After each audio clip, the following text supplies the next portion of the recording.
Antes de nada, agradecer a la organización la invitación para poder estar aquí. Después de muchos años estando ahí, escuchando a todos estos cracks que van pasando por aquí, estar aquí es un auténtico honor y un privilegio. Mi misión con esta charla, me gustaría remover conciencias y me gustaría que al final de la misma, pues, entre todos fuésemos capaces de ubicarnos en este importante problema que es la guerra cognitiva, que cada vez va ganando escala y que cada vez va generando mayor cantidad de problemas. Va a ser una introducción bastante rápida. Vamos a hablar un poquito sobre el concepto de confrontación de la información. Vamos a ver las distintas escalas de trabajo en las que se mueve el mundo de la inteligencia y el mundo de la ciberseguridad. Y luego vamos a intentar ver, por un lado, cómo abordar este tipo de problemas, ponerles nombre, ponerles una fecha, desde cuándo se están detectando esta guerra cognitiva moderna. Veremos que fundamentalmente es esta última década, pero se basa también en lo que ha acontecido en estas 2 últimas décadas. Veremos cómo se llevan a cabo estas acciones. Intentaremos poner algunos ejemplos recientes, sobre todo relacionados con el conflicto de Ucrania, y luego veremos algunas ideas, algunas pautas sobre cómo defendernos. Todo esto van a ser ideas pinceladas porque en materia de guerra cognitiva moderna hay mucho que decir en estos momentos. Incluso la misma OTAN está ahora mismo desarrollando la taxonomía y el desarrollo de los conceptos de la misma. Como muchos de vosotros ya os habréis ido dando cuenta, desde hace unos cuantos años hemos tenido que entrelazar lo que ha sucedido a nivel de ciberataques, lo que ha sucedido a nivel de ciberguerra, con lo que estaba sucediendo también en el mundo de la desinformación, en el mundo de la guerra cognitiva. Anteriormente, este tipo de conceptos se desarrollaban y se trataban de manera totalmente aislada. Las escalas de trabajo son distintas, los conocimientos por parte de los técnicos son distintos, pero ha llegado un momento en el que nuestros caminos se van cruzando. Y se van cruzando en un elemento que para terceras potencias, para terceros países, es lo que conforma el arma cognitiva. Pero es que esa arma cognitiva no deja de ser una parte del arsenal dentro del objetivo principal, que es la confrontación de la información. Confrontación es el argot ruso de la problemática. En China son un poco más pragmáticos, son un poco más suaves, le llaman evolución de la información, control de la evolución de la información.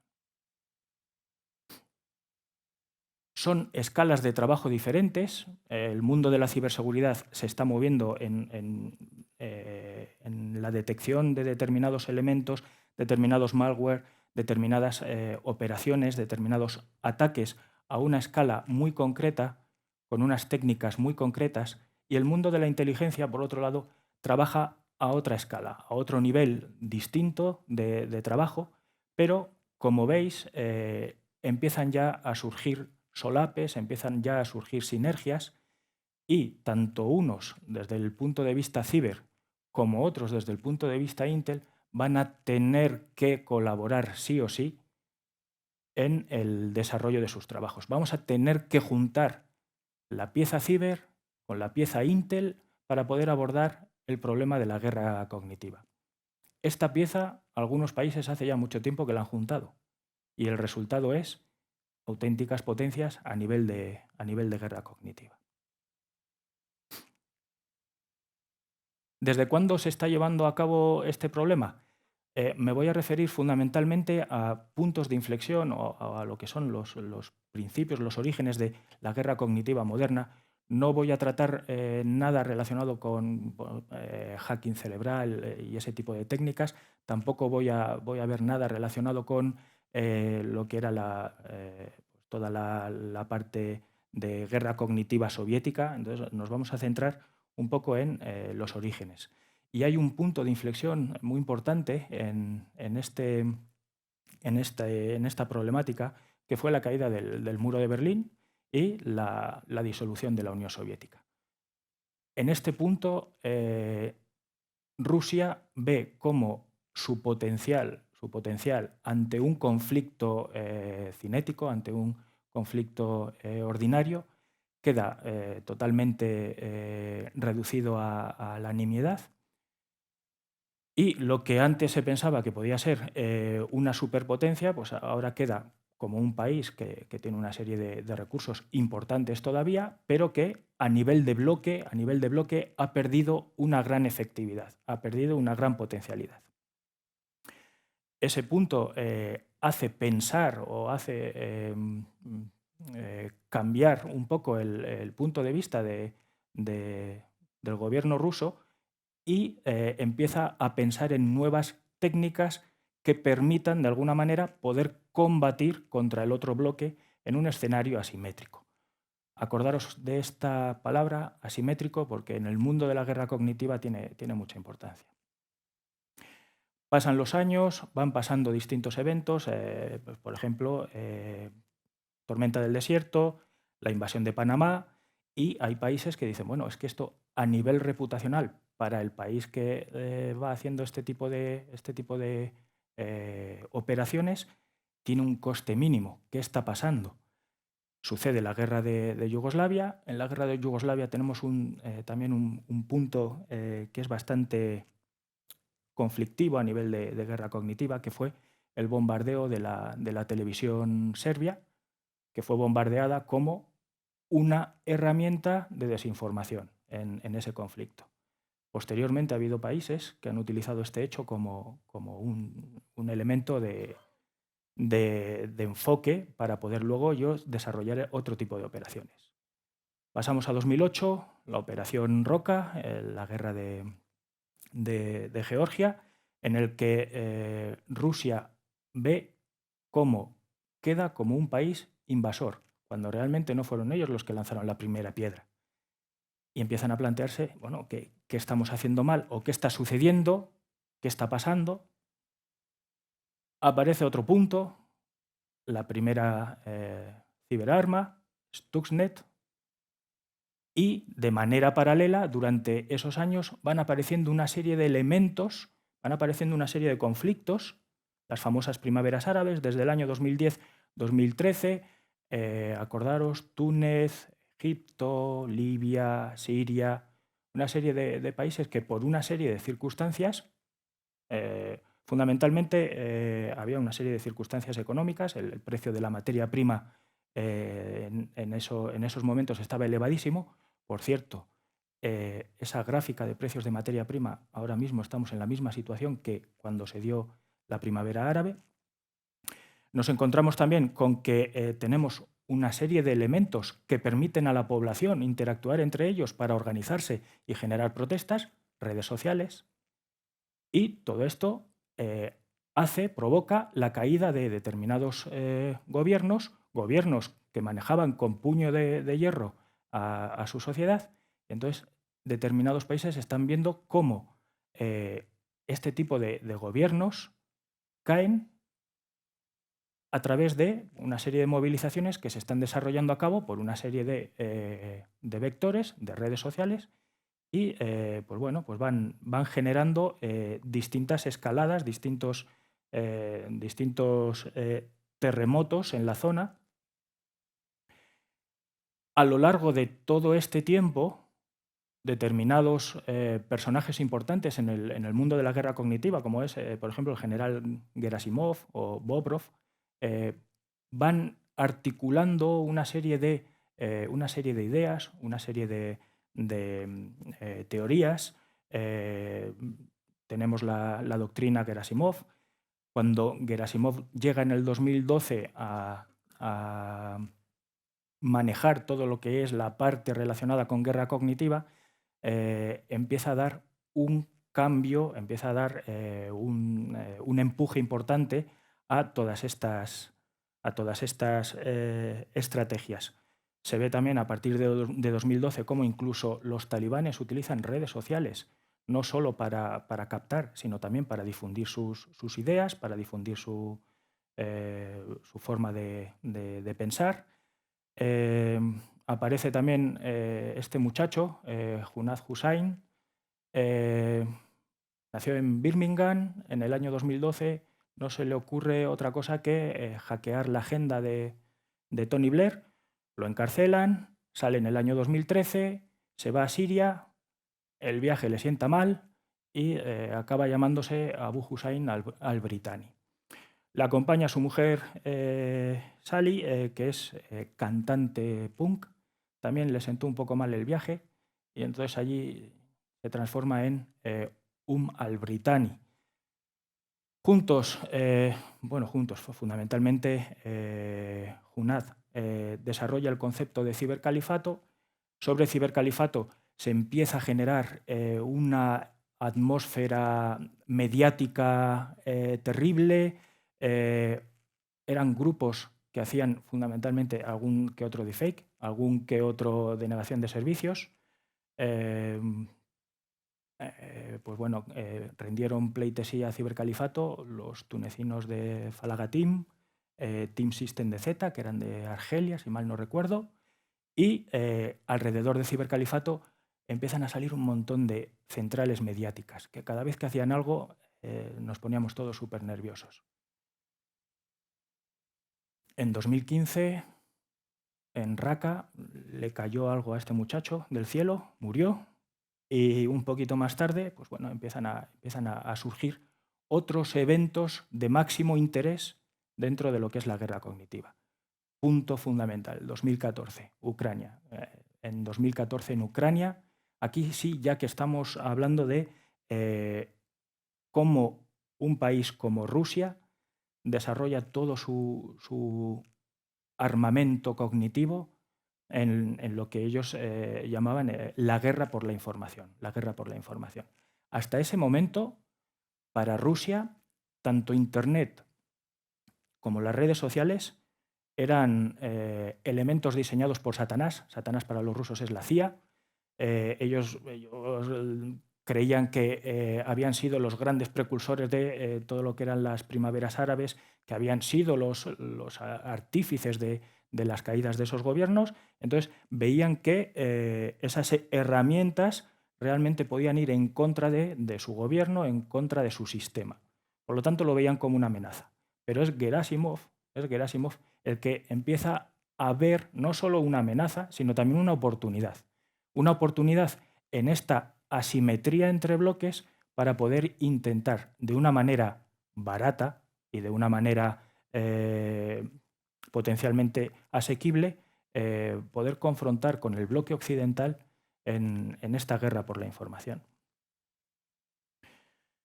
Y desde el 2014 hasta el día de hoy, muchísimos eventos. He puesto los principales. Pues bueno, se crea el IRA, nada que ver con el Ejército Republicano Irlandés, la agencia de investigación de Internet, la granja de trolls en San Petersburgo, que se quemó, y pues bueno, se empiezan a hacer pequeños escarceos a nivel de guerra cognitiva, como lo que ocurrió en Luisiana en el año 2014, en el que se corre el bulo de que una de las grandes industrias químicas de la zona había explotado, había decenas de muertos y pues bueno, corre el pánico.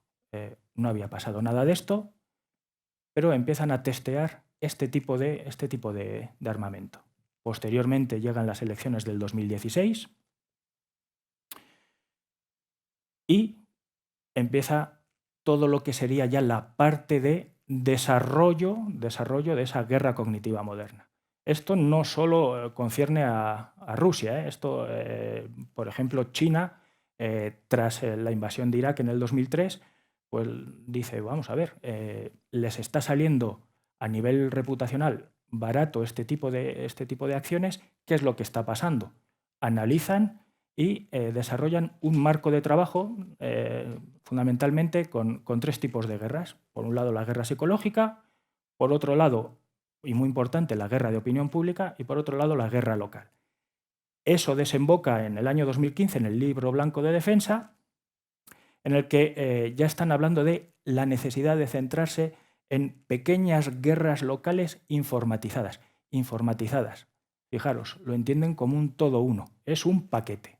En ese paquete entra lo ciber, entra la desinformación, entran ataques de inteligencia, entran ataques híbridos, con distintas tipologías, con intimidación militar, con influenciación a través del intercambio bilateral. Esto de lo del intercambio bilateral es importante porque hace referencia a esa gran capacidad que tiene China de mover ciudadanos suyos a determinados países de interés y traer a otros ciudadanos de otros países por su interés. Tenemos institutos de desarrollo, tenemos becas de importantes universidades que traen, llevan y mueven personal para para formarse en este tipo de acciones. Tenemos también la interferencia religiosa. Eso es un poco más a nivel regional. No tiene, por ejemplo, tanta influencia como la interferencia religiosa que tienen los turcos en su zona de influencia, pero bueno, China también tiene lo suyo, sobre todo en el sureste asiático.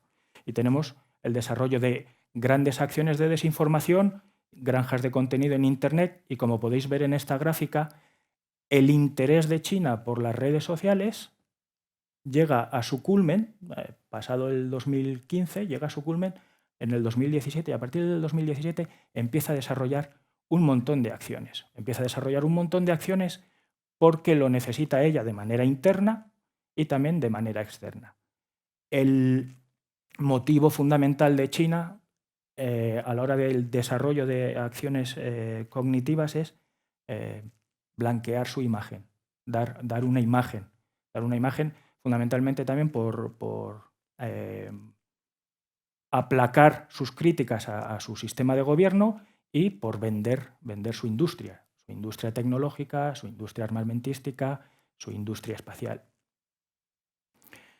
Tenemos distintos eventos y también, por supuesto, llegamos a la fecha de hoy, a la guerra con Ucrania, en la que colabora con Rusia en esa operación militar especial. Hasta el día de hoy, esto es lo que sucede. Nos vamos a 2020, estamos hablando de fechas de hace nada. Irán con respecto a las elecciones de Estados Unidos, se podría haber mantenido neutro, podría haber balanceado hacia uno de los... A Irán le daba un poco igual quién iba a ser el ganador, solo quería desestabilizar. ¿Cómo actuó? A través de su red de desinformación, bueno, estableció una serie de campañas con mailing masivo a determinadas personas de un determinado perfil político, y recibían estas personas un email como si lo hubiesen mandado los Proud Boys, en el que les amenazaban, dependiendo del voto que fueran a ejercer, pues que habría consecuencias. Y esto lo incorporé a última hora. Esta es una... No sé si se ve muy bien. Bueno, es un mensaje que me llegó a uno de mis perfiles que tengo yo de VK, procedente de HispanTV, en perfecto castellano, en el que te dicen, ojo, que hay una herramienta que se llama Sifón, que lo ha hecho la CIA, y que esta herramienta es la que están utilizando para todas las movilizaciones que estamos teniendo ahora mismo en nuestro país. Dices, no, Sifón no es esa herramienta que dicen, Sifón no sirve para eso. Sifón es otra cosa, Sifón es una VPN, que sí que la están utilizando, pero no es una herramienta para promover reuniones, no, es una VPN. Entonces, si tiramos un poquito del hilo de Sifón, vemos que en el año 2019 recibió un montón de dinero de una fundación de tecnología abierta de los Estados Unidos, que desde el año 2012 pertenece a Radio Free Asia. Radio Free Asia es un proyecto de finales de los años 40 de la Agencia Central de Inteligencia, que ahora pertenece a el US-ING Global Media, y también pertenecen otros proyectos. Por ejemplo, BOA en Farsi, Voice of America, es otro de los proyectos que cuelgan de ese ente. Por lo tanto, ya veis cómo en este tira y afloja en cuanto a guerra cognitiva estamos hablando de los dos bloques. Aquí se está repartiendo por parte de los dos bloques. Vamos a intentar poner nombre y apellido. Es muy difícil. Ahora todavía se están poniendo nombres. Incluso hay países que unos entienden que hay un dominio cognitivo y otros no consideran que exista ese dominio. Hay países que hablan de dominios, hay países que hablan de medios. Bueno, este es uno de los gráficos que más se ajusta a los procesos de guerra cognitiva y desinformación entre los dos bloques. Es una adaptación de una investigación de Chu Che y Chu Wei, que son importantes investigadores en el mundo de la desinformación, y en el que os colocan a vosotros, a la gente de ciber, en un plano en el que tenemos muchas cosas en común con respecto a la guerra de la información. ¿Vale? Ahí ya hay un primer solape. Ese solape también influye mucho en lo que es la guerra cognitiva. Y por supuesto esto lo encapsulamos dentro de lo que es esas acciones híbridas, esto que podríamos denominar como guerra híbrida. Estáis viendo un modelo de distintos tipos de guerra que se han detectado en el conflicto con Ucrania, en el que, como puede verse, la guerra empezó mucho antes. La guerra de Ucrania empezó desde el 2014, una guerra mediática, una guerra cognitiva, una guerra de desinformación, que luego posteriormente se vio acelerada desde septiembre del año pasado hasta hoy. Entonces, en determinados momentos convive la guerra cinética con la guerra de la desinformación, con la ciberguerra, y esto para algunos países es un todo uno. Este gráfico de Monaghan explica bastante bien cuáles son las distintas piezas de este puzzle, pero aquí tenemos un problema. Tenemos el problema de que la guerra cognitiva, aparte de dinámica, es asimétrica. Y no solo es asimétrica en el aspecto de que un país con una determinada fuerza se puede pelear con otro con una fuerza superior. Es asimétrica en varios aspectos. Y esa zona gris, para unos países, tiene otras dimensiones. Y esa zona gris, para otros países, se desplaza y se agranda.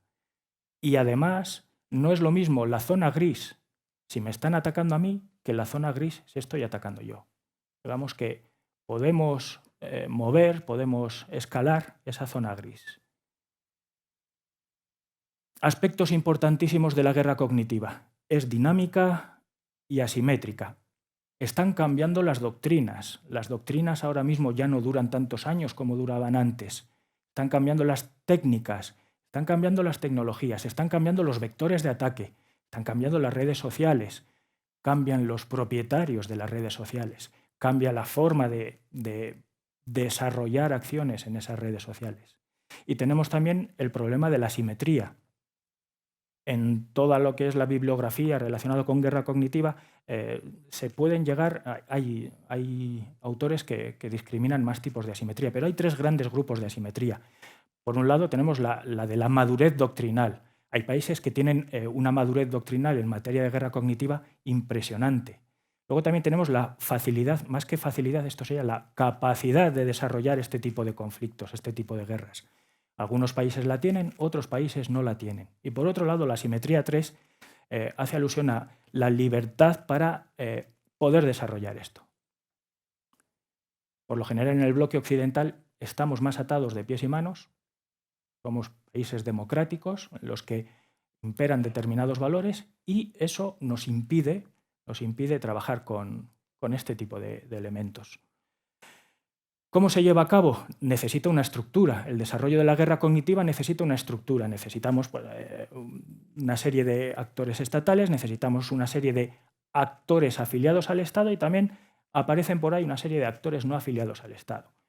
Actores estatales pertenecen al gobierno, pertenecen al Estado, pertenecen a fuerzas armadas, están en nómina, están ahí, es la estructura, ¿no?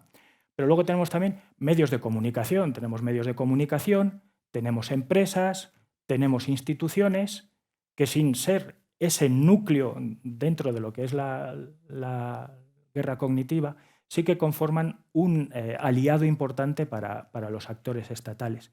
Y luego aparecen pues, personas como vosotros, aparecen freelancers, aparecen grupos, empresas, ONGs, aparecen influenciadores que en un primer momento se catalogan como no afiliados al Estado, pero que luego posteriormente acaban de una manera o de otra afiliándose.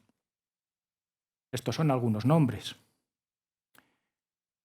En el bando de Rusia. Estos son algunos nombres en el bando de China. En el bando de China lo aglutinamos porque China es China, tiene una ley de seguridad y el que es chino o está con China o está contra China. Entonces eso, estás ahí en el paquete. Tenemos también, con respecto a Irán, tenemos una estructura un poco más curiosa. En Irán hay un enfoque más a subcontratar este tipo de servicios. Había una empresa que se llama Emenen Pasargar, que es la que se detectó, esa empresa es la que se detectó cuando se desarrolló el ataque de los emails, falsos emails de Proud Boys. Y en este esquema podéis ver cómo distintos actores funcionan dentro de lo que es esta pirámide de trabajo. ¿Y cómo se lleva a cabo? Tenéis aquí un esquema, aquí he intentado introducir de toda la bibliografía que tengo de desinformación y de guerra cognitiva, metía los abstracts y las conclusiones. Y bueno, y me salieron este tipo de cosas. Fundamentalmente, mucha doctrina y mucha manipulación. Veréis que cosas como fake news y demás no salen en pequeñito. Esto no va de fake news, esto es mucho más grande, son operaciones mucho más complejas que requieren una serie de elementos totalmente distintos. ¿Cómo se lleva a cabo? Si nuestro cerebro, si vosotros estáis en un estado normal, no en un estado de alerta, continuamente estamos recibiendo millones de bits de información por segundo. Esa cifra cambia dependiendo del autor. Pero para que nuestro hardware sea capaz de gestionar todo esto, necesita estructurar su cerebro de dos maneras distintas. Por un lado tengo la parte más objetiva, la parte más computacional, que es la que menos información es capaz de procesar, se nos quemaría la CPU. Y por otro lado tengo la parte más subjetiva. ¿Que me enfrento ante un problema? Pues bueno, dependiendo de las necesidades, tiro más de CPU, tiro más de memoria objetiva, que estoy en un sistema relajado, leyendo en mi teléfono canales de Telegram y me aparecen determinados colores, pues bueno, son de los míos. Veo un elefante con la silueta de color verde y bien, este es de los míos. Veo algo morado y bueno, pues me puedo sentir cómodo. Son atajos que necesita el cerebro para procesar toda esta cantidad de información.